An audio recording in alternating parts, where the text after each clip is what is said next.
Meni maqtanganim ko'rganmisizlar? Maqtanmaganman bir marta ham. Telefon hozir.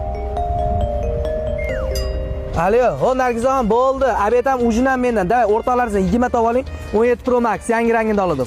Sensiz yotaman. Seni Bo'ldi, es qilamiz rais buva. Sen mahallada maqtanadigan bo'lsa, tovuq katayim qamab bersan, tushundingmi? Bo'ldi, qayerga ketyapsan endi? 17 Pro Max olganlar bilan gapim bordi. 70-75. Rais bu 16 mi? Sindingizmi rais bu? Alo, bo'ldi, Dostonbek gaplashamiz.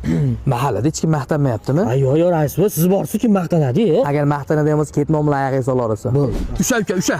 Ushlayapman rais buva, nimaga ushlatyapsiz o'g'ildan beri? Shax chiqmadimikan? Nimaga shax chiqish kerak? 17 Pro Max'ni shashilib pulga olyapman-da. Va Smart Life'da arzon narxlar turibdi-ku, muddati to'lovga berar ekan, 2 yil garantiyasi ham bor ekan, bitta pasportga berar ekan, eng qizig'i qo'lingdan tushib ketadigan bo'lsa 10 million so'mlik sug'urtasi ham bor ekan. Ashit to'maymanmi? Usha chiqib qolar. Rais bu nimasi qilyapsiz, tinchlikmi? Boshimni qag'ur, urra qilib beraymi? Mahalladagilar maqtangan. Ular maqtancha bo'lmaydi, Malibu oldim. To'g'risi, odamlar dangal gapirishga uchastka olib chiqonali. O'zingdan ketma deyapman, gapiryapman men senga 17 ton. To'g'ri gapda. 3 ta domab qo'ydim. Una bo'lma, maqtancha bo'lma. Bor uka asab